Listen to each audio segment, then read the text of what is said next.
নবীজি বলেছেন ইউফ্রেটিস নদী মানে ফোরাত নদী। ইউফ্রেটিস কোন নদী? এই ফোরাত নদী অচিরেই তার ভূগর্ভস্থ সোনার পাহাড় বের করে দিবে। ফোরাত নদী অচিরেই তার সোনার পাহাড় বের করে দিবে এবং ওই সোনাকে নিয়ে মারামারি করতে আসবে যে মানুষগুলো, তাদের মধ্যে প্রত্যেক 100 জনের মধ্যে 99 জন মানুষ মারা যাবে। আর একজন ব্যক্তি যে বেঁচে থাকবে সে ধারণা করবে আমি সেই ব্যক্তি যে সোনাটা পাবো। আর মুসলিমদেরকে নবীজি বলছেন তোমরা যদি ওই সময়ে ওই জায়গায় থাকো, কোনো মুসলমান যদি সেটা দেখে, তোমরা সেই সোনায় হাতও দিবে না। আরেকটা হাদিস এসেছে যে অচিরেই রোমকরা, পশ্চিমারা আরবদের সাথে চুক্তি ভঙ্গ করবে এবং 80টা পতাকা নিয়ে তাদের বিরুদ্ধে যুদ্ধে নেমে যাবে। কয়টা পতাকা? 80টা। এবং প্রত্যেক পতাকার নিচে থাকবে 12,000 করে সৈন্য। কত হাজার? একটা যুদ্ধে এত বেশি 99% মানুষ মারা যাওয়াটা স্বাভাবিক না, এটা অস্বাভাবিক। ঢাল তলোয়ার AK-47 যুদ্ধে এমনটা হবে না বা হয় না। হয়তো এমন কোনো অস্ত্র সেখানে প্রয়োগ করা হতে পারে, এটা আমাদের ধারণা, আল্লাহ ভালো জানেন, যেই অস্ত্রগুলো দিয়ে অল্প সময়ে বেশি বেশি মানুষ মেরে ফেলা সম্ভব। ঠিক যেমন এখনকার নিউক্লিয়ার ওয়েপেন্স বা থার্মোনিউক্লিয়ার ওয়েপেন্স হতে পারে, আল্লাহ ভালো জানেন। বস্তুত এটাই শেষ জামানা, যখন সাদাকে কালো মনে হবে, কালোকে সাদা মনে হবে, হককে বাতিল মনে হবে, বাতিলকে হক মনে হবে, যেটা ন্যায় ওটাকে অন্যায় মনে হবে, যেটা অন্যায় সেটাকেই ন্যায় মনে হবে। নবী সাল্লাল্লাহু আলাইহি ওয়াসাল্লাম বলে গিয়েছেন আনতালি তালামাতু রাব্বাতুহা, শেষ জামানায় দাসী তার মনিবকে জন্ম দিবে। দাসী তার মনিবকে জন্ম দিবে, কখনো দাসী তার মনিবকে জন্ম দেয় না। মানে ন্যায় অন্যায়, হক বাতিল, সত্য মিথ্যা, এগুলোর মানদণ্ড উল্টে যাবে। ন্যায় হবে অন্যায়, অন্যায় হবে ন্যায়, হক হবে বাতিল, বাতিল হবে হক। যেটা সত্য সেটাই মিথ্যা মনে হবে, যেটা মিথ্যা সেটাই সত্য মনে হবে, যেটা অন্ধকার সেটাকে আলো মনে হবে, যেটা আলো সেটাকে অন্ধকার মনে হবে। আর তালিদ আলামাতু রাব্বাতুহা, হালালকে মানুষ হারাম করবে, হারামকে হালাল করবে। আর কথা বুঝতে পারছেন কি না? বেশি গভীর হয়ে যাচ্ছে, আমি সহজ করার চেষ্টা করছি। এখন আসেন আল্লাহ পাক বলছেন ওয়াইদ ক্বালা রাব্বুকা লিল মালাইকা, হে নবী মুহাম্মদ বলেন সাল্লাল্লাহু আলাইহি ওয়াসাল্লাম, স্মরণ করেন সেই সময়ের কথা। আল্লাহ নবীকে বলা হচ্ছে স্মরণ করেন সেই সময়ের কথা, মানে মহাবিশ্বের লক্ষ লক্ষ বছর আগে, হয়তো কোটি কোটি বছর আগে। ওয়াইদ ক্বালা রাব্বুকা লিল মালাইকা, আপনার রব এই ফেরেশতাদেরকে বলেছিলেন। কাদেরকে বলেছিলেন? কি বলেছিলেন? ইন্নী জাইলুন ফিল আরদি খলিফা, আমি এই আরদে মানে পৃথিবীতে আমার খলিফা পাঠাতে চাই। সুবহানাল্লাহ। পৃথিবীতে কেউ ছিল না এর আগে, জিন জাতি ছিল। জিন জাতি কোন জাতি? জিন জাতি বলে একটা জাতি আছে, বিশ্বাস করেন তো নাকি? আচ্ছা, এখন এই জিন জাতি যখন ফাসাদ সৃষ্টি করে আল্লাহ পাক ওদেরকে সরিয়ে দেন, দিয়ে আল্লাহ পাক নতুন করে কোনো সৃষ্টি পাঠানোর ইরাদা করেন, তখন ফেরেশতাদেরকে বলেন যে আমি পৃথিবীতে আমার খলিফা পাঠাতে চাই। কি পাঠাতে চাই? শব্দটা আবার বলেন, খলিফা। আচ্ছা, এবার আসে তো ফেরেশতারা বলেন আতাজআলু ফিহা, আপনি কি এমন কাউকে সেখানে পাঠাতে চাচ্ছেন মাই ইউফসিদু ফিহা, যে পৃথিবীতে গিয়ে ফাসাদ সৃষ্টি করবে, দাঙ্গা হাঙ্গামা ফাসাদ সৃষ্টি করবে, ওয়াসফিকু দিমা, এবং একে অপরের রক্ত ঝরাবে, রক্তপাত ঘটাবে। ওয়া নাহনু নুসাব্বিহু বিহামদিকা ওয়া নুকদ্দিসু লাক, অথচ আমরাই তো আপনার প্রশংসা করি, তাসবিহ পাঠ করি, কি প্রয়োজন?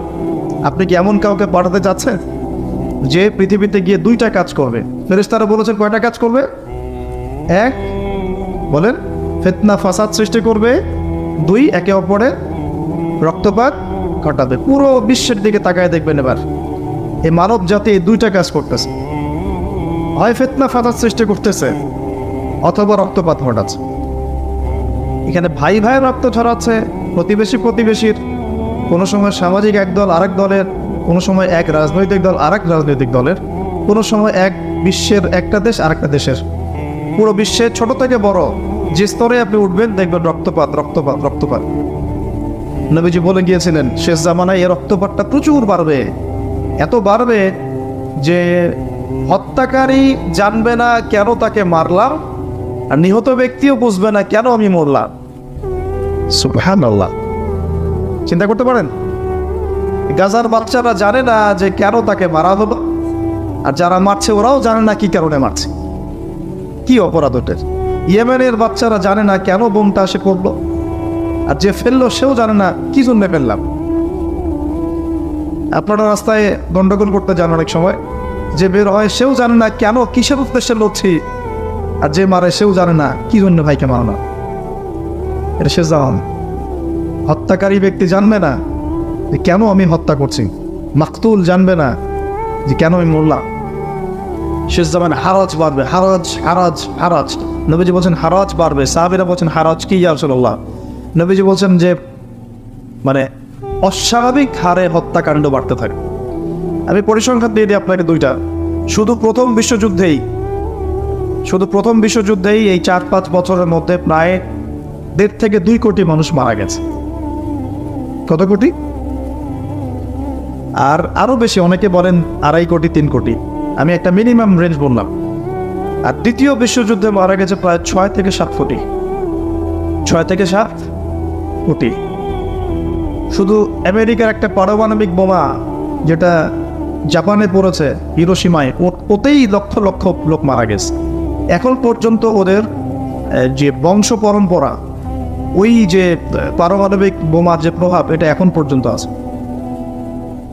নাগাসাকিতে যেটা পড়েছে দ্বিতীয় বোমা, ওটার নাম ছিল ফ্যাটম্যান, আর প্রথমটার নাম ছিল লিটল বয়। এইগুলো অনেক আগের বোম। আর এখনকার পারমাণবিক বোমগুলো কত শক্তিশালী এটা বলার অপেক্ষা রাখে না। একটা পুরো দেশকে এক মুহূর্তে উড়াই দিতে পারে। বাংলাদেশের মতো একটা ছোট্ট দেশ, এরকম ছোট্ট একটা দেশকে একটা বোমা দিয়ে উড়িয়ে দেওয়া সম্ভব। ইংল্যান্ডের মতো একটা দেশকে একটা রাশিয়ান হাইপারসনিক ক্ষেপণাস্ত্র দিয়ে উড়িয়ে দেওয়া সম্ভব। আর এখনকার সমরবিদ্যা নিয়ে যারা ঘাটাঘাটি করেন, তারা এটা আশঙ্কা করছেন যে প্রথম বিশ্বযুদ্ধের মতো, দ্বিতীয় বিশ্বযুদ্ধের মতো আরও একটা তৃতীয় বিশ্বযুদ্ধ হয়তোবা বিশ্ববাসী দেখতে যাচ্ছে। হয়তোবা, আল্লাহ ভালো জানেন, আমরা তো গ্যারান্টি দিয়ে বলতে পারবো না, কিন্তু পরিস্থিতি ওইরকমই মনে হচ্ছে। তবে এতটুকু জেনে রাখেন, হাদিসের মধ্যে মালহামা নামে একটা শব্দ আছে। কি শব্দ? নবীজি বলেছেন ইউফ্রেটিস নদী, মানে ফোরাত নদী। ইউফ্রেটিস কোন নদী? এই ফোরাত নদী অচিরেই তার ভূগর্ভস্থ সোনার পাহাড় বের করে দিবে। ফোরাত নদী অচিরেই তার সোনার পাহাড় বের করে দিবে, এবং ওই সোনাকে নিয়ে মারামারি করতে আসবে যে মানুষগুলো, তাদের মধ্যে প্রত্যেক 100 জনের মধ্যে 99 জন মানুষ মারা যাবে। আর একজন ব্যক্তি যে বেঁচে থাকবে, সে ধারণা করবে আমি সেই ব্যক্তি যে সোনাটা পাবো। আর মুসলিমদেরকে নবীজি বলছেন, তোমরা যদি ওই সময়ে ওই জায়গায় থাকো, কোনো মুসলমান যদি সেটা দেখে, তোমরা সেই সোনায় হাতও দিবে না। আরেকটা হাদিস এসেছে যে অচিরেই রোমকরা, পশ্চিমারা আরবদের সাথে চুক্তি ভঙ্গ করবে এবং 80টা পতাকা নিয়ে তাদের বিরুদ্ধে যুদ্ধে নেমে যাবে। কয়টা পতাকা? 80টা। এবং প্রত্যেক পতাকার নিচে থাকবে 12,000 করে সৈন্য। কত হাজার? একটা যুদ্ধে এত বেশি 99% মানুষ মারা যাওয়াটা স্বাভাবিক না, এটা অস্বাভাবিক। ঢাল তলোয়ার AK-47 যুদ্ধে এমনটা হবে না বা হয় না। হয়তো এমন কোনো অস্ত্র সেখানে প্রয়োগ করা হতে পারে, এটা আমাদের ধারণা, আল্লাহ ভালো জানেন, যেই অস্ত্রগুলো দিয়ে অল্প সময়ে বেশি বেশি মানুষ মেরে ফেলা সম্ভব। ঠিক যেমন এখনকার নিউক্লিয়ার ওয়েপেন্স বা থার্মোনিউক্লিয়ার ওয়েপেন্স হতে পারে, আল্লাহ ভালো জানেন। তো বিশ্ববাসী এরকম একটা মালহামা দেখার অপেক্ষায় আছে। এই মালহামার পরেই আসবেন ইমামুল মাহদি। ইমামুল মাহদির পরে আসবে ঈসা ইবনে মারিয়াম। ঈসা ইবনে মারিয়ামের পরে আসছে ইসলামিক খেলাফত। ওই খেলাফত থেকে খলিফা, এই শব্দটা নিয়ে কথা বলছি আমি আবু বকর সিদ্দিকে ছিলাম রাদিয়াল্লাহু আনহু। ফেরেশতারা বলছেন, আপনি কি এমন কাউকে পৃথিবীতে পাঠাতে চান গিয়ে রক্তপাত ঘটাবে অথবা ফাসাদ সৃষ্টি করবে? যেটা বললাম, এখনকার বিশ্বে দুটোই আমাদের কাজ। তো আল্লাহ পাক বলছেন, ইন্নী আ'লামু মা লা তা'লামুন, ইন্নী আ'লামু মা লা তা'লামুন। দেখো আমি যা জানি তোমরা সেটা জানো না। মানে আমার কিছু শুকরগুজার বান্দা থাকবে যারা এরকম ফিতনা ফাসাদ করবে না এবং রক্তপাত ঘটাবে না। তাদের জন্যই আমি প্রস্তুত করেছি জান্নাতুল ফিরদাউস। সুবহানাল্লাহ। তো এখন ফেরেশতাদের মতামত আপনারা শুনলেন, আল্লাহ পাকের কথাও শুনলেন। এখন আল্লাহ রাব্বুল আলামিন তার খলিফা হিসেবে সৃষ্টি করলেন তার নিজ হাতে আদম আলাইহিস সালামকে। সুবহানাল্লাহ। প্রথম মানবকে তিনি নবীও হলেন, তিনি প্রথম মানব এবং তিনি খলিফা। এখন আদম আলাইহিস সালামকে তার স্ত্রী সহ জান্নাতে থাকতে দেওয়া হলো, এই ঘটনা আপনারা জানেন। ইবলিস এসে প্ররোচিত করলো, তার আগে ইবলিসকে বলা হয়েছিল সেজদা করো, সবাই সেজদা করলো, ইবলিস করলো না, মনে আছে? এটা তো আপনারা জানেন, ওইদিকে আমি আর ওই জন্য সময় নষ্ট করছি না। ইবলিস সেজদা না করে কাফের হয়ে গেল, আর আদম আলাইহিস সালাম এবং হাওয়া আলাইহিস সালামকে জান্নাতে থাকতে দেওয়া হলো, বলা হলো যে এখানে থাকো, কিন্তু ওয়ালা তাকরাবা হাযিহি শাজারা, এই গাছের কাছেও যাবে না। ইবলিস ফুসলিয়ে ফাসলিয়ে তাদেরকে গাছের কাছে নিয়ে গেল, যেভাবে আমাদেরকে ফুসলিয়ে পাপের দিকে নিয়ে আসে ঠিক এভাবেই, ঠিক আছে? এখন আমাদের পিতামাতা একটা ভুল করে ফেললেন, মানুষ মাত্রই কি হবে? আমাদের পিতামাতা ভুল করে ফেললেন, এটাই তো হাদিসের ব্যাখ্যা যে কুল্লু বানি আদম খাত্তা, প্রত্যেকটা বনু আদমেরই কি আছে? ভুল আছে। খায়রুল খাত্তাইন আত-তাওয়াবিন, যারা তওবা করে তারা হচ্ছে উত্তম ভুলকারী। তো আমাদের পিতা কিন্তু ভুলের উপর অটল থাকলেন না। ইবলিস যেমন তার মতে অটল থাকলো যে আমি সেজদা করি নাই তো কি হয়েছে, খলাকতানি মিন নার ওয়া খলাকতাহু মিন তিন, আমাকে সৃষ্টি করেছেন আপনি আগুন দিয়ে, ওকে সৃষ্টি করেছেন মাটি দিয়ে। এটা ইবলিসের চরিত্র, যে ভুলের উপর অটল থাকে, সংশোধন করে না, সেই ইবলিসের অনুসারী। কথা বুঝতে পারছেন? ইবলিস কি এখানে সঠিক ছিল? নাউজুবিল্লাহ, কখনোই না। আল্লাহ পাক তাকে আদেশ করেছেন, আদম কিসের তৈরি সেটা তো দেখার দরকার নাই, আল্লাহ পাক আদেশ করেছেন, বাস তোমাকে সেজদা করতে হবে। এখন আমরা যেমন আল্লাহ পাকের আদেশের সামনে অনেক সময় এরকম দলিল উপস্থাপন করি, এটা কেন করবো, এটা কেন করবো, তাই না? পর্দা কেন করবো, নামাজ কেন পড়বো, যাকাত কেন দেওয়া লাগবে, এগুলো ইবলিসের চরিত্র। আর ইবলিস চ্যালেঞ্জ করলো আল্লাহকে, আল্লাহ পাক তাকে বের করে দিলেন, ফাখরুজ মিনহা ফাইন্নাকা রাজিম, এখান থেকে বের হও, তুমি অভিশপ্ত।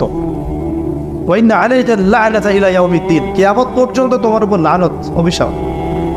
ও আবার চালাক, সে বলল যে আমাকে কিয়ামত পর্যন্ত অবকাশ দিন, আনজিরনি ইলা ইয়াউমি ইউবআসুন, আমাকে কিয়ামত পর্যন্ত অবকাশ দিন। আল্লাহ পাক বলেন ইন্নাকা মিনাল মুনযারিন, যাও তুমি অবকাশপ্রাপ্তদের অন্তর্ভুক্ত একজন, ছেড়ে দিলাম তোমাকে, কিয়ামত পর্যন্ত হায়াত দেওয়া হবে। এবার সে বলছে ফাবিমা ওয়াইতানি, হে আল্লাহ, যে আদমের জন্য আপনি আমাকে বের করে দিলেন, আমি চ্যালেঞ্জ করছি। এবার ইবলিসের চ্যালেঞ্জটাও মাথায় লিখে রাখেন। ইবলিস বলছে ফাবিমা আগওয়াইতানি লাআকউদান্না লাহুম সিরাতাকাল মুস্তাকিম, যার জন্য আপনি আমাকে এখান থেকে বের করে দিলেন, আমি তার সরল পথে ওত পেতে বসে থাকবো। কিভাবে বসে থাকবো? ওত পেতে। সুম্মা লাআতিয়ান্নাহুম মিন বাইনি আইদিহিম ওয়া মিন খালফিহিম ওয়া আন আইমানিহিম ওয়া আন শামাইলিহিম ওয়া লা তাজিদু আকসারাহুম শাকিরিন, আমি তাদের ডান দিক থেকে আসবো, বাম দিক থেকে আসবো, সামনে থেকে আসবো, পিছন থেকে আসবো, আপনি বেশিরভাগ আদম সন্তানকে শুকরগুজার পাবেন। কে বললো এটা? তো ইবলিসের এই কথা সত্য না মিথ্যা বলেন তো? এখন সত্য হয় নাই? কিভাবে সত্য সেটা একটা হাদিস থেকে দেখেন দলিল। আমি আর গভীরে ঢুকে যাচ্ছি। কিয়ামতের মাঠে আদম আলাইহিস সালাম, এই আদম আলাইহিস সালামই যখন উঠবেন, আদম আলাইহিস সালামকে আল্লাহ পাক ডেকে বলবেন তোমার সন্তানদের মধ্য থেকে জাহান্নামী জান্নাতে আলাদা করে দাও তো তুমি। তো আদম আলাইহিস সালাম বলবেন ইয়া আল্লাহ, কতজন জান্নাতে, কতজন জাহান্নামে? আল্লাহ পাক বলবেন প্রত্যেক 1000-এ 999 জনকে জাহান্নামের জন্য আলাদা করে দাও। বলেন নাউজুবিল্লাহ। এই হাদিসটা শোনার পরে সাহাবায়ে কেরাম রাদিয়াল্লাহু আনহুম খুব বিচলিত হয়ে পড়ল। তখন নবী সাল্লাল্লাহু আলাইহি ওয়াসাল্লাম আশ্বস্ত করলেন যে ওই যে 1% জান্নাতি দেখা যাচ্ছে, এগুলো উম্মতে মুহাম্মাদের মধ্যেই বেশি হয়ে যাও। তবে কোন উম্মতে মুহাম্মাদি যে নামাজ পড়ে না, রোজা রাখে না, যাকাত দেয় না, শরীয়তের বিধিবিধানের কোনো পরোয়া করে না, কোরআনটা পর্যন্ত তেলাওয়াত করতে চাচ্ছে না, সেই উম্মতে মুহাম্মাদি কথা বলা হচ্ছে কি? নাকি যারা নিজেদের জান মাল সময় শ্রম সব কিছু ঢেলে দিয়ে দিনের জন্য নিজেকে নিবেদিত প্রাণ করে, কাদের কথা বলা হচ্ছে? এটা আপনারা নিজেরাই বোঝেন, এটা তো আমার বোঝানোর দরকার নেই। এখন বোঝেন তাহলে পার্সেন্টেজটা কত হবে? তো ইবলিসের কথা তাহলে সত্য হলো। ইবলিস কি বললো? ওয়ালা তাজিদু আকসারাহুম শাকিরিন, বেশিরভাগকে আপনি শুকরগুজার পাবেন না। আল্লাহ পাক নিজেও এই কথা বলেছেন সূরা সদের মধ্যেই, ওয়া কালিলুম মিন ইবাদিয়াশ শাকুর, আমার শুকরগুজার বান্দা খুব কম হবে। অন্য একটা জায়গাতেও আছে। তো এখন আল্লাহ রাব্বুল আলামিন আদম আলাইহিস সালাম আর হাওয়া আলাইহিস সালামকে জান্নাতে রাখলেন, তারা যে ফল খেয়ে ভুল করে ফেললেন, আল্লাহ পাক তখন তাদেরকে সাথে সাথেই বের করে দেন নাই, বরং ফাতালাক্কা আদামু মির রাব্বিন কালিমাত, আদম আলাইহিস সালাম আল্লাহর কাছ থেকে কিছু কালিমা বা বাক্য শিখে নিলেন। সুবহানাল্লাহ। ফাতাবা আলাইহি, ওই কালিমা ওই বাক্য দিয়ে আল্লাহ আদম আলাইহিস সালাম তওবা করলেন। ওই কালিমা ওই বাক্য দিয়ে আদম আলাইহিস সালাম কি করলেন? তওবা করলেন। আবার বলছি, ফাতালাক্কা আদামু মির রাব্বিহি কালিমাত, আদম আলাইহিস সালাম তার রবের কাছ থেকে কিছু কালিমা শিখে নিলেন। ফাতাবা আলাইহি, ওই কালিমা দিয়ে আল্লাহ রাব্বুল আলামিনের কাছে তিনি তওবা করলেন। ইন্নাহু হুয়াত তাওয়াবুর রহিম, এবং আল্লাহ পাক তওবা কবুল করে তাকে মাফ করে দিলেন। ওই বাক্যটা কি ছিল সেটা একটু শুনি। ওই বাক্যটা ছিল রব্বানা, আমার সাথে বলেন, রব্বানা যালামনা আনফুসানা ওয়া ইন লাম তাগফির লানা ওয়া তারহামনা লানাকুনান্না মিনাল খাসিরিন। মানে অর্থ হচ্ছে, হে আমাদের রব, রব্বানা যালামনা আনফুসানা, আমরা নিজেদের নফসের উপর জুলুম করেছি। ওয়া ইন লাম তাগফির লানা, আপনি যদি আমাদেরকে মাফ না করেন, ওয়া তারহামনা, আমাদের উপর রহম না করেন, লানাকুনান্না মিনাল খাসিরিন, আমরা অবশ্যই ক্ষতিগ্রস্তদের অন্তর্ভুক্ত হয়ে যাব। এই কালিমা শিখলেন কে? আদম আলাইহিস সালাম তার রবের কাছ থেকে। এই কালিমা, এই দোয়া দিয়ে তিনি তওবা করলেন। আল্লাহ রাব্বুল আলামিন তাকে মাফ করে দিলেন। তবে তিনি বলে দিলেন, আর জান্নাতে থাকা হচ্ছে না। কুল নাহবিতু মিনহা জামিআ, আল্লাহ বলছে তোমরা এখন সবাই পৃথিবীতে নেমে যাও। ফাইম্মা ইয়াতিয়ান্নাকুম মিন্নি হুদান, নেমে যাও পৃথিবীতে, কিন্তু জেনে রেখো পৃথিবীতে আমার পক্ষ থেকে তোমাদের কাছে হেদায়েত যাবে। কি যাবে? হেদায়েত মানে আসমানি কিতাব, নবী রাসূল। আসমানি কিতাব, নবী রাসূল, এগুলো আসবে তোমাদের কাছে। ফামান কুল নাহবিতু মিনহা জামিআ ফাইম্মা ইয়াতিয়ান্নাকুম মিন্নি হুদান ফামান তাবিআ হুদায়া, যে আমার এই হেদায়েতের অনুসরণ করবে, ফালা খাউফুন আলাইহিম ওয়ালা হুম ইয়াহজানুন, তাদের কোনো ভয় নাই, কোনো দুশ্চিন্তা নাই। যেই জান্নাত থেকে গিয়েছো ওই জান্নাতে ফিরে আসবে চাও। এটা একটা কথা। আর ওয়াল্লাযীনা কাফারু ওয়া কাযযাবু বিআয়াতিনা, কিন্তু যারাই আমার ওই হেদায়েতকে মিথ্যা প্রতিপন্ন করবে, অস্বীকার করবে, কুফরি করবে, ঠিক আছে, উলাইকা আসহাবুন নার, এরা হবে জাহান্নামের অধিবাসী, হুম ফিহা খালিদুন, এখানে তারা চিরস্থায়ী হবে। আল্লাহ পাকের বক্তব্য একদম সহজ সরল পরিষ্কার না? দুনিয়াতে যাচ্ছ যাও, এটা চিরস্থায়ী নয়। এই সময়টুকুর মধ্যেই আমার পক্ষ থেকে কি আসবে বলেন? হেদায়েত আসবে, মানে যুগে যুগে নবী রাসূল আসবেন, আসমানি কিতাব আসবে। ফামান তাবিআ হুদায়া, তোমাদের মধ্যে যারা এই নবী রাসূলদেরকে মানবে, আসমানি কিতাব সমূহকে মানবে, তাদের কোনো টেনশন নাই, কোনো ভয় নাই, আবার জান্নাতে ফিরে আসবে চাও। আর যারা নবী রাসূলকে মানবে না, আসমানি কিতাবের পরোয়া করবে না, নিজের প্রবৃত্তির দাসত্ব করবে, উলাইকা আসহাবুন নার, তারা জাহান্নামে যাবে, সেখানে চিরস্থায়ী হবে। হিসাব কি সহজ না কঠিন? একদম সহজ কথা আল্লাহ পাকের। এবার এই পৃথিবীতে এখন আদম আলাইহিস সালামকে আল্লাহ পাক কি বলেছেন? কি শব্দটা বলেছিলেন? খলিফা। এবার আদম আলাইহিস সালাম পৃথিবীতে এসে কি আবারও নতুন করে কোনো ভুল করেছিলেন? বলেন তো দেখি। উত্তর না, করেন নাই। কান্নাকাটি করতে করতেই বছরের পর বছর চলে গেছে, শুধু কাঁদতে কাঁদতেই বছরের পর বছর চলে গেছে। পরবর্তী ভুল যেটা আমরা দেখি সেটা হলো হাবিল আর কাবিলের ভুল। কাবিল তার ভাই হাবিলকে হত্যা করেছে, তাই না? হিংসা বশবর্তী হয়ে। ওই যে এখনো দেখবেন আমাদের সমাজে যে ভাইয়ে ভাইয়ে মারামারি, এটা সেই হাবিল কাবিলের সুন্নাত। এখানে আমরা কাবিল হব না, বলে হাবিল হব। প্রয়োজনে হাবিল হয়ে থাকবো, তাও কাবিল হতে যায় না। কারণ নবী সাল্লাল্লাহু আলাইহি ওয়াসাল্লাম বলেছেন, পৃথিবীতে প্রথম হত্যাকাণ্ড সংঘটিত করেছে কাবিল। ভালো করে শোনেন, যারা এই পথে আছেন ভালো করে শোনেন। পৃথিবীতে প্রথম হত্যাকাণ্ড সংঘটিত করেছে কাবিল। এ কারণেই কিয়ামত পর্যন্ত যত মানুষ খুন হবে, খুন, এই সমস্ত খুনের পাপের একটা অংশ কাবিলের আমলনামায় গিয়ে যুক্ত হবে। মনে করায় দেই, কাবিল একজন নবীর সন্তান। কার সন্তান? নবীর সন্তান। লূত আলাইহিস সালামের স্ত্রী একজন নবীর স্ত্রী। নূহ আলাইহিস সালামের স্ত্রী একজন নবীর স্ত্রী। আবু লাহাব সর্বকালের সর্বশ্রেষ্ঠ মানব মুহাম্মদ সাল্লাল্লাহু আলাইহি ওয়াসাল্লামের চাচা। আবার ফিরআউনের ওই স্ত্রী, তার নাম, দাসীর নাম কি? আসিয়া। তাহলে আমাদের বংশ, আমাদের রং, আমাদের জাতীয়তা, আমাদের অর্থ সম্পদ, আমাদের টাকা পয়সা, আমাদের স্ট্যাটাস, আমাদের ভাষা, আমাদের এই গোত্রীয় বিভাজন, এগুলো আমাদেরকে আল্লাহ পাকের আযাব থেকে বাঁচাতে পারবে না। যদি যদি না আমরা আল্লাহ পাকের হুকুম আহকাম মেনে চলি।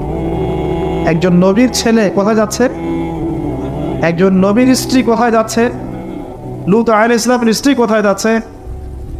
আবু জাহেল কি আল্লাহ নবী সাল্লাল্লাহু আলাইহি ওয়াসাল্লামের চাচা ছিল না? আবু লাহাব কি চাচা ছিল না? তাহলে কিসের অহংকার, কিসের অহংকার, কিসের ফুটানি, কিসের গর্ব? শুধু তাকওয়াই পারবে আমাদের সেভ করতে, আর কিচ্ছু না। অনেক গভীর হয়ে যাবে, বের হয়ে আসেন। আদম আলাইহিস সালাম তার জীবদ্দশায় আল্লাহ পাকের জমিনে যতদিন থেকেছে, তিনি কি আল্লাহর বিধান মেনেছেন না শয়তানের বিধান মেনেছেন? তার উপরে আল্লাহ পাক কিছু নাজিল করেন নাই? সহিফা নাজিল করেছেন, অবশ্যই করেছেন না? এমনকি কিভাবে কাপড় পরিধান করতে হবে, কিভাবে চাষবাস করতে হবে, কিভাবে এই পৃথিবীতে বেঁচে থাকতে হবে, এগুলো আল্লাহ রাব্বুল আলামিন জিবরাইল আলাইহিস সালামের মারফতে শিখিয়েছেন। মানুষ কাপড় পরা জানতো না, কে শিখিয়েছে? আল্লাহ পাক। আল্লাহ পাক পোশাক নাজিল করেছেন। শুরুতে মানুষ গাছের ছালপাতা পরে থাকতো না, এমনি মিথ্যা কথা। আল্লাহ রাব্বুল আলামিন আসমান থেকে পোশাক নাজিল করেছেন প্রথম। জিবরাইল আলাইহিস সালাম শিখিয়েছেন কিভাবে সুতা বুনতে হয়, কিভাবে জমি চাষ করতে হয়, কোন কোন গাছ উপকারী, কোন কোন গাছ উপকারী নয়, কোনটা আমরা খেতে পারবো, কোনটা খেতে পারবো না, কোন প্রাণী আমাদের জন্য খাওয়া ভালো হবে, কোনটা খাওয়া ঠিক হবে না, আল্লাহ পাক ওহীর মাধ্যমে জানিয়েছেন। এগুলো আমরা জানতাম না, এগুলো আমরা জানতাম। এমনকি কোন গাছে ওষুধি গুণাগুণ আছে, এটা আদম আলাইহিস সালামকে কে জানিয়েছে? আল্লাহ পাক তার ওহীর মাধ্যমে জানিয়েছেন। এই যে আমরা এখন সভ্যতা নিয়ে এত কথা বলি, সত্যি কথা হচ্ছে সভ্যতা শুরু হয়েছে নবীদের হাতে, আর সভ্যতা প্রসারিত হয়েছে নবীদের হাতে, আর সভ্যতা শেষও হবে একজন নবীর হাতে। সেই নবীর নাম কি? ঈসা আলাইহিস সালাম। Very good. সেই নবীর নাম কিন্তু ঈসা ইবনে মারইয়াম। তার হাতে সভ্যতা শেষ হবে। ওইটা লাস্ট একটা সভ্যতা পৃথিবী দেখবে অচিরেই সামনে।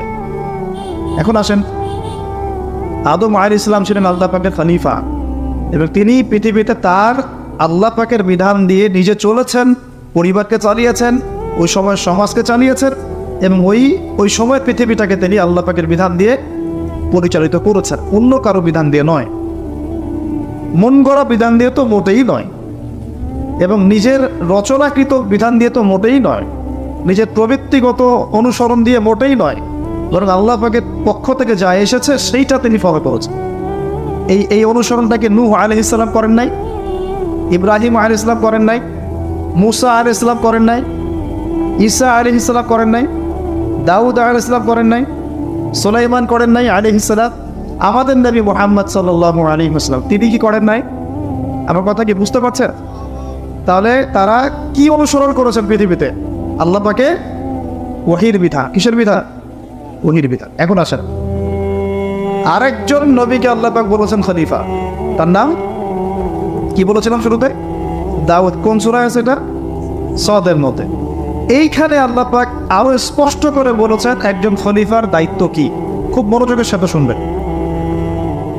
উপযুক্ত পরিবেশ মনে হচ্ছে বলে আলোচনাগুলো করছি। আপনারা খুব সুন্দরভাবে বসে আছেন, আমি কথা বলতে খুব কমফর্ট ফিল করছি। আপনাদেরকে শুকরিয়া, জাযাকুমুল্লাহ। আল্লাহ পাক বলছেন যে ইয়া দাউদ, হে দাউদ, ইন্না জাআলনাকা খলিফাতান ফিল আরদ, আমি আল্লাহ তোমাকে পৃথিবীতে আমার খলিফা করেছি। সুবহানাল্লাহ। হে দাউদ,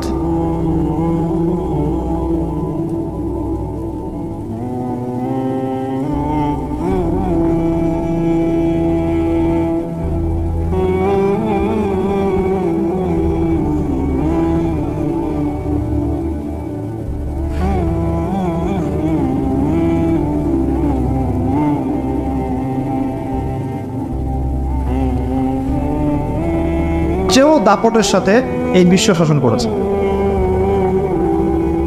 এবং তারা ছিলেন তখন মুসলিম। তারা ছিল তখন কি? মুসলিম। কিন্তু এখন যে ইসরায়েলকে আপনারা দেখছেন, তারা ওই শাসনটাকে ফিরিয়ে আনার চেষ্টা করছে, কিন্তু ভুল একটা পথে। ভুল পথটা কোথায়? তারা মনে করে তাদের একজন মাসিহ আসা এখনো বাকি আছে, এবং তারা মাসিহুদ দাজ্জালকেই তাদের মাসিহ মনে করে। আল্লাহ পাক তাদের মাসিহ পাঠিয়েছিলেন, সেই মাসিহের নাম হচ্ছে ঈসা আলাইহিস সালাম, কিন্তু তারা নিজেরা তাদের মাসিহকে চিনতে ভুল করে হত্যার চেষ্টা করেছিল। তারা নবীদেরকে হত্যা করা জাতি, এমনকি তারা আমাদের নবী মুহাম্মদ সাল্লাল্লাহু আলাইহি ওয়াসাল্লাম কেউ হত্যার চেষ্টা করেছে একাধিকবার। তো তারা মসিহ ঈসা আলাইহিস সালামকে হত্যার চেষ্টা করেছিল, আল্লাহ পাক তাকে উঠিয়ে নিয়েছে। এবং তাদেরকে পরীক্ষা ফেলে আল্লাহ পাক মসিহুদ দাজ্জালকেই তাদের কাছে মসিহ মনে করিয়ে দিয়েছে। এখন তারা দাজ্জালের জন্য তাদের প্ল্যাটফর্মটা রেডি করছে। এই কারণেই এই সংঘাতগুলো আপনারা দেখছেন। দাজ্জালের কনসেপ্টটা না বুঝতে পারলে এখনকার জিও পলিটিক্সটা বুঝতে পারবেন না। ইউনাইটেড নেশনস আপনাদেরকে জিও পলিটিক্স বোঝাতে পারবে না। জিও পলিটিক্সটা বুঝতে হলে দাজ্জালের কনসেপ্ট লাগবে। তাদের ধারণা তাদের মসিহ আসলে পরে তারা ওই ফিলিস্তিন থেকেই, জেরুজালেম থেকেই আবারও বিশ্ব শাসন করবে, এটা ওরা ধারণা করে। এই ধারণায় তারা বিগত 100 বছর থেকে কাজ করে যাচ্ছে। কত বছর থেকে? এবং কাজ করতে করতে করতে করতে এখন দেখেন কি অবস্থা। প্রায় বেশিরভাগ জায়গায় তারা দখল করে ফেলেছে। তারা রাজনীতি নিয়ন্ত্রণ করে ফেলেছে, তারা রাষ্ট্র গঠন করে ফেলেছে, তারা রাজধানী পর্যন্ত ঘোষণা করেছে, তারা অর্থনীতি নিয়ন্ত্রণ করে ফেলেছে, তারা ব্যাংকিং ব্যবস্থা নিয়ন্ত্রণ করে ফেলেছে, ব্যবসা বাণিজ্যের বড় বড় সেক্টর নিয়ন্ত্রণ করে ফেলেছে, প্রযুক্তিগুলো নিয়ন্ত্রণ করে ফেলেছে, অস্ত্রশস্ত্রগুলো মজুত করে ফেলেছে। এখন তারা যা ইচ্ছা তাই করতে পারে। এই কাজগুলো তারা কেন করছে এটা আপনারা বুঝতে পারছেন না। কেন তারা হাসপাতালে বোম মারবে? কেন শিশুদেরকে হত্যা করবে? কেন নিরীহ ফিলিস্তিনিদেরকে এখান থেকে উৎখাত করবে? কেন? আপনার তো একটা কুকুরের গায়ে লাথি মারতে মায়া লাগে, মায়া লাগে না? কিন্তু কীভাবে নির্দয়ভাবে এই কাজগুলো তারা 100 বছর থেকে করতে পারছে? কারণ তারা মনে করে তারা সঠিক কাজ করছে। তারা মনে করে যে তারা এই জায়গার মূল মালিক, এই জায়গার মূল মালিক তারা এটা মনে করে। এবং তারা নীলনদ, মিশরের নীলনদ থেকে ফোরাত নদী পর্যন্ত পুরো জায়গাটাকে হোলি ল্যান্ড মনে করে, পবিত্র জায়গা মনে করে। এবং তারা মনে করে যে আল্লাহ পাক তাদেরকে ওই জায়গাটা দিয়েছে, এই জায়গায় ফিলিস্তিনিদের থাকার কোনো অধিকার নাই। এই কারণেই তারা মুসলমানদের উপর বিগত এই 70-80 বছর থেকে, বলা যায় প্রায় 100 বছর থেকে, কারণ 1914 সালে তারা ঢুকেছে, এখন 2023 সাল চলছে, এই পুরো সময়টা জুড়ে তারা যে নির্বিচার বাড়িঘর দখল করা, জমি দখল করা, ধর্ষণ, শিশু হত্যা, ভাইদেরকে কারাগারে নিক্ষেপ করা, হ্যাঁ, নির্বিচার হত্যাযজ্ঞ, এগুলো কেন চালাচ্ছে? কারণ তারা মনে করে ওই জায়গাটা তাদের, এবং তারা মনে করে যে তাদের মাসিহ আসা মাত্রই তারা ওইখান থেকে বিশ্বটাকে শাসন করবে। এবার কি মিলাতে পারছেন বিষয়টা কোন দিকে যাচ্ছে? এবং সত্যি কথা বলতে কি, তাদের মাসিহ, তারা যাকে মাসিহ মনে করে, সেই মাসিহুদ দাজ্জাল সত্যি সত্যি সেখান থেকে আসবেও, এবং ইহুদিদেরকে নিয়ে সে বিশ্ব শাসন করবেও। দাজ্জাল আসবেও এবং ইহুদিদেরকে নিয়ে সে বিশ্ব শাসন করবেও। এটা আমাদের নবী সাল্লাল্লাহু আলাইহি ওয়াসাল্লাম বলে গেছে। এটা হবে সর্বশেষ জালেমদের শাসন, সর্বশেষ। এবং কত দিন শাসন করবে সেটাও নবীজি বলে গিয়েছেন সাল্লাল্লাহু আলাইহি ওয়াসাল্লাম। আল্লাহ নবী বলে গিয়েছেন সে শাসন করবে 40 দিন। কতদিন? যার প্রথম দিনটা হবে 1 বছরের সমান। অলৌকিক না বিষয়টা? দ্বিতীয় দিনটা হবে 1 মাসের সমান, তৃতীয় দিনটা হবে 1 সপ্তাহের সমান, বাকি দিনগুলো হবে আমাদের দিনের মতো। পৃথিবীর সামনে এটা অপেক্ষা করছে, পৃথিবীর সামনে এটা আশা অপেক্ষা করছে মাত্র। এই যে ওদের দৌরত্ব আপনি দেখছেন জায়নিস্টদের, এটা এমনি এমনি না। এই যে পশ্চিমা মদত, আমেরিকার সাহায্য, ব্রিটেনের সাহায্য, পুরো পশ্চিমা বিশ্বের সাহায্য, এত শক্তি, এত দাপট তারা দেখাচ্ছে, যা ইচ্ছা তাই করে ফেলছে। ইচ্ছা হয়তো 200টা বাচ্চাকে মেরে ফেললাম, কেউ বলার কিছু নাই। আশপাশে আরব কান্ট্রিগুলো তাকায় তাকায় ফুটবল খেলা দেখছে, ঠিক আছে? সবাই সর্বোচ্চ এতটুকু বলতে পারে, আমরা নিন্দা জানাই, আমরা এর তীব্র প্রতিবাদ জানাই, দ্যাটস অল, এতটুকু। আরবের তেল সব নিয়ন্ত্রণ করে ফেলেছে। আরবের চতুর্পাশে তার প্রতিবেশী রাষ্ট্র স্থাপন করেছে এবং প্রত্যেকটা রাষ্ট্রে সে মুনাফিকদেরকে বসিয়ে দিয়েছে। এত কিছু কিভাবে করতে পারছে? কি মনে হয় আপনাদের কাছে? এমনি এমনি নয়, এর সাথে মাসিহুদ দাজ্জালের একটা গভীর সম্পর্ক আছে। এবং দাজ্জাল এই ইহুদিদেরকে নিয়েই বিশ্ব শাসন করবে, নবী সাল্লাল্লাহু আলাইহি ওয়াসাল্লাম বলে গেছেন। আর এই ইহুদিরা নবীর যুগে কি হালে ছিল? বনু কুরাইজা, বনু কাইনুকা, বনু নাজির, এই 3টা কওমের সাথে আল্লাহর নবী নিজে সশস্ত্র যুদ্ধ করেছেন, করে ওদেরকে বের করে দিয়েছেন মদিনা থেকে। তারপর তারা খায়বারে গিয়ে আশ্রয় নিয়েছে। আলী রাদিয়াল্লাহু আনহু এই খায়বারও বিজয় হয়েছে। সবাইকে বের করার পরে নবীজি ইন্তেকালের কয়েকদিন আগে বলে গিয়েছিলেন, বাকি যারা আছে অবশিষ্ট, এদেরকে তোমরা এই জাজিরাতুল আরব থেকে বের করে দিও। কে বলে গিয়েছিলেন? এখন তার উম্মত দেখেন কি অবস্থা, চারপাশে বসে ওই জেরুজালেমের চারপাশে আরব রাষ্ট্র রহব আছে, বসে বসে তামাশা দেখছে। 100 বছর হয়ে গেল। তো আমি এই জায়গা থেকে এখানে আসছি, ওইখান থেকেই দাউদ আলাইহিস সালাম বিশ্ব শাসন করেছিলেন। আল্লাহ পাক তাকে বলছেন খলিফা। কি করেছিলেন তিনি?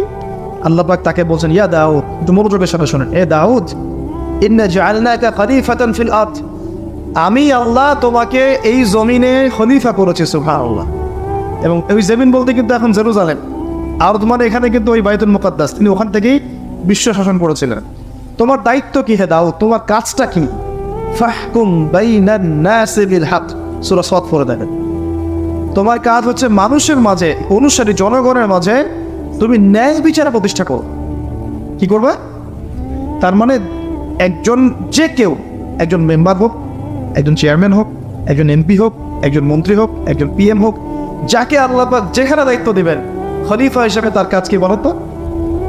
ফাহকুম বাইনান নাসি বিল হক, সত্য ন্যায়ের মানদণ্ডে মানুষের মাঝখানে বিচার ফয়সালা করো, বাস, এটা আপনার কাজ। নেতৃত্ব দিলে দোষের কিছু নাই, নেতৃত্ব পেলেও দোষের কিছু নাই, কিন্তু ফাংশনটা কি? একজন খলিফার কাজটা কি? আবু বকর সিদ্দিক কেমন খলিফা ছিলেন, ওমর কেমন ছিলেন, ওসমান কেমন ছিলেন, আলী কেমন ছিলেন রাদিয়াল্লাহু আনহুম আজমাইন, তারা এই আয়াতের উপর আমল করতেন। ফাহকুম বাইনান নাসি বিল হক, মানুষের মাঝখানে ন্যায় বিচার কর। ন্যায় বিচার কথা বলা হয়েছে, ন্যায় বিচার। এখন ন্যায় বিচার কতটুকু কি হচ্ছে না হচ্ছে এটা আপনারা আমার চেয়ে ভালো জানেন, আমি এইসব নিয়ে কথা বলতে চাই না, কিন্তু আমাদের কাজ এতটুকুই, যাকে আল্লাহ পাক যেখানে দায়িত্ব দিবেন ন্যায় বিচার। আরও আল্লাহ বলছেন, আয়াতটা শেষ হয়নি, আরও সামনে একটু আছে, আল্লাহ পাক বলছেন ওয়ালা তাত্তাবিউল হাওয়া, ন্যায় বিচার করো এবং নিজের হাওয়া প্রবৃত্তির অনুসরণ করো। নিজের মন গড়া বিধানের অনুসরণ করো না, নিজের প্রবৃত্তির দাসত্ব করো না। যদি করো তাহলে কি হবে? ইউদিল্লাকা আন সাবিলিল্লাহ, তাহলে আল্লাহ পাকের এই সরল পথ থেকে ওই প্রবৃত্তির অনুসরণ তোমাকে বিচ্যুত করে দিবে। কার কথা এগুলো? আল্লাহর কথা। ইন্নাল্লাযীনা ইউদিল্লুনা আন সাবিলিল্লাহ, পরের আয়াত, নিশ্চয়ই যারা আল্লাহ পাকের সরল পথ থেকে বিচ্যুত হয়ে গেছে, লাহুম আযাবুন শাদীদ, তাদের জন্য কঠিন শাস্তি আছে। আযাবুন শাদীদ মানে কঠিন শাস্তি আছে। বিমা নাসু ইয়াউমাল হিসাব, এই কারণে যে তারা হিসাবের দিনটা ভুলে গিয়েছে। এই দুইটা আয়াত শোনাই দিলাম আপনাকে। আল্লাহ পাক যাকে যেখানে দায়িত্ব দিবেন সবসময় এই দুইটা আয়াত মাথায় রাখবেন, যে আল্লাহ পাক আপনাকে দাউদ আলাইহিস সালামের মতো কাজ দিয়েছেন, আল্লাহ পাক আপনাকে আদম আলাইহিস সালামের মতো কাজ দিয়েছেন। যাকেই দেখ, X Y Z whoever he is, এটা আমাদের দেখার বিষয়। আমরা ধর্মতাত্ত্বিক দৃষ্টিকোণ থেকে শুধু মূলনীতিগুলো বলব। তাহলে এখানে খলিফার কাজটি বুঝতে পারলাম, মানুষের মাঝে ন্যায় বিচার প্রতিষ্ঠা করা, প্রবৃত্তির দাসত্ব না করা। যদি করি তাহলে কঠিন শাস্তি অপেক্ষা করছে। এখন আসেন, আল্লাহ নবী সাল্লাল্লাহু আলাইহি ওয়াসাল্লাম কি এই আয়াতের উপর আমল করে যান নাই? গিয়েছেন না, যান নাই? তার জীবদ্দশায়, তার 23 বছরের এই নববী জীবনে কেউ কখনো জুলুমের শিকার হয়েছিল? বলেন তো, কেউ বলতে পারবে বুকে হাত দিয়ে যে একজন মানুষ জুলুমের শিকার হয়েছে? তার রেখে যাওয়া ইসলামের এই প্ল্যাটফর্মের উপরে আবু বকর সিদ্দিক শাসন চালিয়েছেন 2.5 বছরের মতো। আবু বকর সিদ্দিকের সময়ে কি কেউ জুলুমের শিকার হয়েছিল? তিনি কি এই আয়াতগুলোর উপর আমল করেছিলেন না করেন নাই? তাহলে তিনি একজন সফল খলিফা ছিলেন। আমরা খলিফা এবং খেলাফা দুটার ব্যাখ্যা বুঝতে পারলাম। যে খলিফা আল্লাহ পাকের বিধান মেনে বিচার ফয়সালা করে, ওই শাসন ব্যবস্থাটাকেই বলা হয় খিলাফা। এটা নতুন কোনো মৌলবাদী শব্দ নয়, আমরা ভুল বুঝি, আমাদেরকে ভুল বোঝানো হয়। একজন খলিফা যে আল্লাহ পাকের বিধান অনুযায়ী বিচার ফয়সালা করে, তার ওই শাসন ব্যবস্থাটাকে বলা হয় খিলাফা, যেটা আসবে সামনে ঈসা আলাইহিস সালামের হাতে। এখন আপনি সর্বোচ্চ পর্যায়ে যান বিশ্বের, ইউনাইটেড নেশনস, এখানে খিলাফা কায়েম আছে? অনেস্টলি বলেন, এখানে কি আল্লাহর বিধান দিয়ে বিচার ফয়সালা করা হয়, নাকি ওদের পশ্চিমাদের মন করা বিধান দিয়ে করা হয়? 100-200 কেন, একদিনে যদি 1000টা বাচ্চাকেও বোম মেরে হত্যা করে দেয়, তারপরে ওরা ইসরায়েলের পাশেই থাকবে, বলবে আমরা আমাদের বন্ধুর পাশে আছি। আমাদের যদি এর পরেও চোখ না খোলে, তাহলে নিশ্চিত আমরা ইন্টারনালি ব্লাইন্ড, আধ্যাত্মিকভাবে অন্ধ হয়ে গেছে। আর যারা অন্ধ তারাই তো অন্ধ দাজ্জালের অনুসরণ করবে।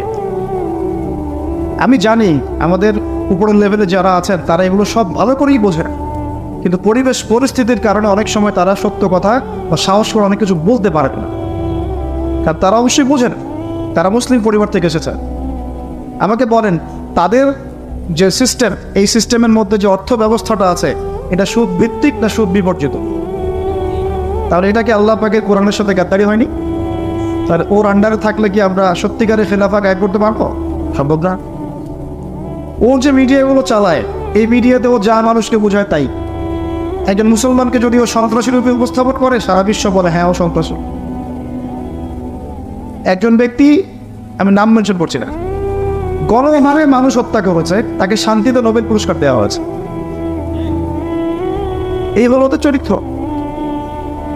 Media, political system, banking system, ওদের প্রযুক্তি, এগুলো কোনটা মুসলমানের স্বার্থে? কোনোটাকে মুসলমানের স্বার্থে? সবগুলো করেছে ওদের স্বার্থে।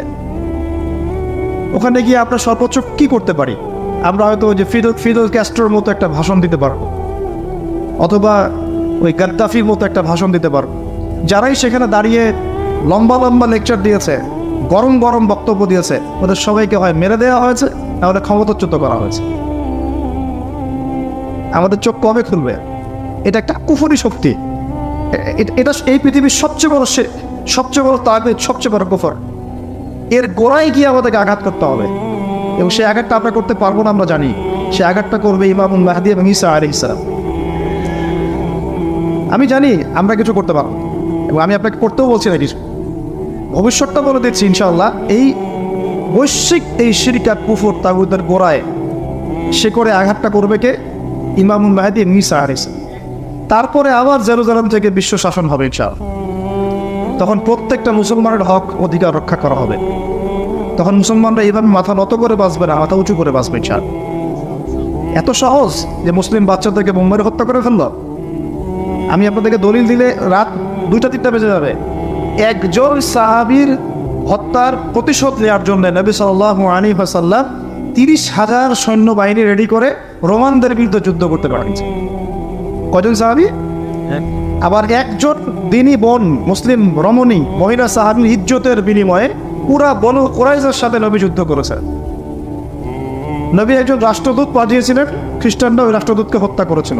ওই একজন সাহাবীকে হত্যার প্রতিশোধ নেওয়ার জন্য আল্লাহ নবী সাল্লাল্লাহু আলাইহি ওয়াসাল্লাম মুতার যুদ্ধে চলে গিয়েছে। কি মনে করেছে মুসলমানদেরকে ওরা যা ইচ্ছা তাই করবে? যখনই মুসলিমরা ইসলামের পক্ষে কথা বলার চেষ্টা করে অথবা শক্ত অবস্থান দেখানোর চেষ্টা করে, ওরা কয়েকটা অস্ত্র প্রয়োগ করে, স্যাংশন দিয়ে দিব, তারপরে কি করব, টাকার মান কমিয়ে দিব, ভিসা বাতিল করে দিব। অনেক সমস্যা ওদের কাছে, এরকম 70 থেকে 72টা অস্ত্র থাকে, একটা একটা করে প্রয়োগ করে। স্যাংশন একটা অস্ত্র, ভিসা একটা অস্ত্র, টাকার মান ইনফ্লেশন হবে এটা একটা অস্ত্র, ঋণ দেওয়া বন্ধ করে দেবো একটা অস্ত্র, IMF এর লোন দিব না একটা অস্ত্র। এরকম অস্ত্র শেষ নাই। এগুলো আপনারা সবাই বুঝবেন না, পলিটিশিয়ানরা বুঝবেন। এই শক্তিটা, এই পুরো পশ্চিমাদের এই পুরো শক্তিটা, আমি বলছি না তাদের মধ্যে ভালো মানুষ না, এটা বলছি না, এটা যারা নিয়ন্ত্রণ করে তাদের নাম জায়নিস্ট। তারা কারা? এই জায়নিস্টরা কখনোই মুসলমানদের স্বার্থে কাজ করবে না। কোশ্চিন কালেও তারা এই মুসলিম বাচ্চাদের রক্তের বদলা নিবে না। কোশ্চিন কালেও তারা আমাদের এই ভাই বোনদের জীবনের মূল্য দিতে পারবে না। তারা আমাদের পক্ষে অবস্থান নিবে না। হাজার হাজার মুসলিমকে মেরে ফেলার পরেও তারা ওদেরই পক্ষে অবস্থান নিবে। এমনকি যে এগুলো নিয়ে কথা পর্যন্ত বলবে তাকে দীপ্ত হত্যা করতে পারে। দ্য সিক্রেটস অফ জায়নিজম বইটা পড়ে দেখেন, হেনরি ফোর্ডের লেখা। উনি নিজেও ওদের একজন ছিলেন, বের হয়ে এসেছেন, পরে সৎপথে এসে বইটা লিখেছেন। বইটা পড়ে দেখেন, পড়াশোনা করেন। আমাদেরকে চোখ কান খোলা রেখে চলতে হবে। আমি এই মূল জায়গা থেকে আস্তে আস্তে শেষের দিকে আসতেছি, একটু মনোযোগ ধরে রাখেন। এটা হলো খেলাফা এবং খলিফা ফাংশন। এখন আবু বকর সিদ্দিক কি এটা আমল করে দেখেন নাই? উমর ইবনে খাত্তাব তার 10 বছরের শাসক, কত বছর? এই 10 বছরে আপনি একজন মানুষ দেখান যে অনাহারে মারা গেছে বা দারিদ্র সীমার নিচে ছিল, বা ওই 10 বছরে একজন মুসলিম বোনের ইজ্জত হানি করা হয়েছে, একটা বাচ্চাকে হত্যা করতে পেরেছে, বা একজন মুসলিম ভাইকে অন্যায়ভাবে হত্যা করেছে। বা শুধু মুসলমানদের উপরে গরম গরম কথা পর্যন্ত বলেছে, একটা দলিল খালি দেখা হবে। 10 বছর আপনি দেখাতে পারবেন না। বরং মানুষ চাকরি ছেড়ে দিচ্ছে এসে, ইয়া আমির মুমিনিন, আমার কোর্টে তো মামলাই আসে না, আমাকে অযথা বেতন দেন কেন? এই যে বর্তমান রাষ্ট্র ব্যবস্থার কাঠামো, এটা ওমর রাদিয়াল্লাহু আনহু দিয়েছে। তার জীবনী পড়ে দেখেন, ইতিহাসগুলো পড়ে দেখেন। এখন এই 10 বছর যদি এভাবে চালানো যায়, তাহলে আমরা কেন এখন দুর্বল হচ্ছি? আরো সামনে যান, ওই 10 বছরে ওমর রাদিয়াল্লাহু আনহু এই বাইতুল মুকাদ্দাসে জয় করেছিলেন, মনে আছে? উটের পিঠে তিনি একবার চলেছেন, তারপর বৃত্তকে উঠিয়েছেন। ওটা নিয়ে কাজী নজরুল ইসলাম কবিতা লিখেছিলেন। এগুলো তো এখন নাই। কবিতাটা, এটা তো আমিরুল মুমিনিন কবিতা ছিল না একটা আগে, ওটা তো এখন আপনারা পড়তে পারেন না। কেন পড়তে পারেন না এটা আপনারা বুঝবেন। কেন পড়া যাচ্ছে না, কি সমস্যা হচ্ছে, পড়লে কি হবে, কোথায় নিয়ে যাচ্ছি আমরা বাচ্চাদেরকে, এখন কোন দিকে নিয়ে যাচ্ছি বাচ্চাদেরকে আমরা? আসলে ইসলামের শিক্ষা ছাড়া আপনি যত শিক্ষায় শিক্ষিত করেন না কেন, পরকালে আপনি পস্তাবেন, আমরা পস্তাবো না। পরকালে আপনি পস্তাবেন যে আমি আমার সন্তানকে কেন এই শিক্ষা দিয়ে আসলাম না। হয়তো আজকে রব্বির হামহুমা কামা রব্বায়ানি সগীরা বলতে পারতো, এখন তো সেটাও পারছে না। উসমান রাদিয়াল্লাহু আনহু খেলাফতের পর আরো 12 বছর, কত বছর? একটা ঘটনা দেখান আমাকে মুসলিমদের অধঃপতনের বা মুসলমানদেরকে অপদস্থ করেছে একটা ঘটনাতে। এরপর আলী ইবনে আবি তালেবের আরো প্রায় 1.5-2 বছর, ওই সময় দেখ আমি বলেছিলাম 1200 বছর প্রায়। তারপর উমাইয়ারা শাসন করেছে প্রায় 97 বছর। কত বছর? নিজেদের মধ্যে অনেক সমস্যা হয়েছিল। যেমন এখন আমাদের সবাই মুসলিম ভাই, পলিটিক্যালি নিজেদের মধ্যে সমস্যা হয় না, এরকম সমস্যা হয়েছিল উমাইয়া খেলাফতে, উসমান রাদিয়াল্লাহু আনহুর সময়ও, আলী ইবনে আবি তালেবের সময়ও। কিন্তু কখনো বাইরের শত্রুদের কাছে আমরা পরাজিত হই নাই। মানে আমার ঘরে কি সমস্যা আছে, আমি সেটা ঘরে বুঝবো। ভাইয়ের সাথে ভাইয়ের সমস্যা হচ্ছে, ওকে ঠিক আছে, হাতাহাতি হয়েছে, মারামারি হয়েছে, অস্ত্র নিয়ে মুখোমুখি হয়েছি, এটা আমার ঘরের সমস্যা। কিন্তু বহির্বিশ্বে মুসলমানদের উপর চোখ লাগিয়ে কথা বলেছে এমন একটা জাতি খুঁজে পাওয়া যায় না। তো 97 বছর উমাইয়ারা করেছে। তারপরে আব্বাসীয়রা এসেছে, আব্বাসীয়রা এসে প্রায় 550 বছর চালিয়েছে। কত বছর? এর পর আসছে মামলুক, তারপরে ফাতেমিরা, ওইদিকে কর্ডোভাতে ছিল ইসলামিক খেলাফত, ওই আন্দালুসিয়ায়, এখনকার স্পেন, ইতালি, এগুলো সব আমাদের ছিল। তারপরে সালাহউদ্দিন আইয়ুবী রাহিমাহুল্লাহ আইয়ুবী শাসন এসেছে। তারপরে জেঙ্গিদের শাসন এসেছে। মোগলদেরটা জানেন আপনারা, আফগানদেরটা জানেন, এমনকি হিন্দুস্তান পর্যন্ত দেখেন নাই? এটা পুরো আমাদের আওতাভুক্ত ছিল এক সময়, ইংরেজরা আসার আগ পর্যন্ত। এভাবে বিশ্ব এগিয়ে গেছে ইসলামের হাত ধরে। কখনো কাউকে জোর করে ফোর্স করে মুসলমান করানো হয় নাই, কখনো কোনো অমুসলিমের অধিকার খার্ব করা হয়নি। এবং একজন অমুসলিম যদি আমাদের আন্ডারে থাকতো, তার অধিকার সবার আগে নিশ্চিত করা হয়েছে। যাকাত সবাই প্রদান করতো, সালাত আদায় করতো, সবাই কোরআনওয়ালা ছিল, ওলামায়ে কেরামদেরকে সম্মান করা হতো, মসজিদ মাদ্রাসা গড়ে তোলা হয়েছিল, সুদ ছিল না, মানুষ হালাল খেত, এবং মুসলিমদের একটা ঐক্যবদ্ধ সামরিক শক্তি ছিল। আস্তে আস্তে আস্তে আস্তে বিগত বেশি দিন না, আমার স্টাডি হচ্ছে বিগত মাত্র 100 থেকে 150 বছর, লাস্ট 100 থেকে 150 বছরে আমাদের পুরো টেবিলটাই উল্টে গেছে মনে হয়। এক্স্যাক্টলি উসমানী খেলাফতের পতনের সময় থেকে 1914 সালে এটার পতন ঘটেছে, প্রথম বিশ্বযুদ্ধের সময়। এরপর থেকেই কেন জানি এই যে বিগত 100 বছরে পুরো বিশ্বের চিত্রটাই উল্টায় গেল। যারা আমাদেরকে কর দিত একসময়, ট্যাক্স, ওরা এখন আমাদেরকে বলে ঋণ দিব কি দিব না। সুবহানাল্লাহ, চিন্তা করার একটু বিষয়টা। যারা আমাদেরকে ট্যাক্স দিয়ে আমাদের জমিতে থাকতো, ওরা আমাদেরকে বলে লোন লাগলে অ্যাপ্লাই করতে হবে, শর্ত সাপেক্ষে দিতে পারে, তা আবার চড়া সুদে। ওরা বলে যে পলিটিক্যাল সিস্টেম আমাদের কেমন হবে, ও ইন্টারফেয়ার করতে চায়, ও এসে নাক গলাতে চায় যে তোমাদের রাষ্ট্র ব্যবস্থা কীভাবে চলবে। ওরা এসে এখন ঠিক করে দেয় যে আমাদের সংস্কৃতি কেমন হবে, আমাদের শিক্ষানীতি কেমন হবে, ইত্যাদি ইত্যাদি। যে জেরুজালেমে ঢোকার আগে ওদেরকে 10 বার চেকিং করতে হতো, ওখানে আমরা ত্রাণ পাঠাতে পারছি না। ওখানে আমরা মুসলমানরাই আমাদের ভাইকে ত্রাণ পাঠাতে পারছি না, নির্বিচারে মানুষ মারছে, কিন্তু আমরা গিয়ে প্রতিহত করতে পারছি না, আমরা ফোর্স পাঠাতে পারছি না। আপনি বিশ্বাস করেন, বাংলাদেশে যারা উপর থেকে নিচু লেভেলে যে সেক্টরে মানুষরা আছে, এদের মধ্যে বহু ইমানদার মানুষ আছে, বহু ইমানদার মানুষ আছে। পলিটিশিয়ানদের মধ্যে, র্যাবে, বিজিবিতে, আর্মিতে, আনসারে, প্রত্যেকটা জায়গায় এমন বহু মানুষ আছে যাদেরকে যদি আপনি পাঠাতেন যে যাও ওই জালেমদের বিরুদ্ধে অস্ত্র ধরো, দেখতেন ওরা বুক পেতে শহীদ হয়ে যেত। আর বহু মানুষ আমাদের দেশে আছে, ইমান আমরা লালন করি বলেই তো কথাগুলো বের হচ্ছে। আমাদের জায়গা, আমাদের জমি, আমাদের ভাই, আমাদের বোন, আমাদের বাচ্চাকে মেরে শেষ করে ফেললো, আমরা সামান্য প্রতিবাদটুকু করতে পারছি না। প্রতিবাদ করার প্ল্যাটফর্মটা কোথায়? জাতিসংঘে যেতে হবে। জাতিসংঘে গিয়ে প্রতিবাদ করে লাভটা কী হবে? ও বলবে যে আমি তার পাশে আছি, সবশেষে ও 2-3টা মিত্র বানায় নেবে। বাংলাদেশের মতো ছোট একটা দেশ যে পরিমাণ সাহস দেখিয়েছে ওখানে, আরবের বড় মুসলিম রাষ্ট্রগুলো সেই সাহস দেখাতে পারে না। কিসের ওয়াইসি নাটক, সার্কাস মনে হয় এগুলাকে। 110-20 জন বসবে, খ্যাপসা খাবে, খ্যাপসা আর ওই যে কি ফাহাম, এগুলো খাবে বসে বসে। কোকোকোলা পান করো, কোকোকোলা, স্প্রাইট। শেষমেশ সবাই মিলে একটা সিদ্ধান্তে আসলো যে নিন্দা জানানো দরকার, নিন্দা জানাই। কেন নিন্দা জানাই? আরবের জনগণ তো খেপে যাবে, জনগণ তো ইমানদার। জনগণ বলবো যে আপনারা কিছু করেন না কেন, ওদেরকে দেখান আজ পর্যন্ত কি পদক্ষেপটা নিয়েছে। 15,000 মানুষের জীবনের মূল্য কি এই 1500 টাকার ত্রাণে চলে যাবে? এত ত্রাণ দিলেই হয়ে যাবে? কেউ কেউ তো বর্ডার পর্যন্ত বন্ধ করে রেখে দিচ্ছে যে এখানে আসতেও দিব। এই হিস্ট্রি 1-2 দিনের না, আমি এক মিনিটে বলতে পারবো না। আপনারা ডক্টর রাগিব সারজানি এবং ডক্টর আলী মোহাম্মদ সাল্লাফি তাদের ইতিহাসের বইগুলো পড়েন। ফিলিস্তিন নিয়ে বহু কিতাব আছে। এটা বিশাল ইতিহাস। এটা এখন অক্টোবর মাসের ঘটনা না, এটা অক্টোবর মাসের 6 তারিখে নতুন করে শুরু হয়েছে মাত্র। এটা প্রায় 97 বছর থেকে চলছে। কখনো এই রমজানে, কখনো সেই রমজানে, কখনো এই ইস্যু নিয়ে, কখনো সেই ইস্যু নিয়ে, কখনো নিজেরাই এটাকে সৃষ্টি করে। করতে করতে আস্তে আস্তে 76 ভাগ জায়গা ওরা এখন দখল করে ফেলছে।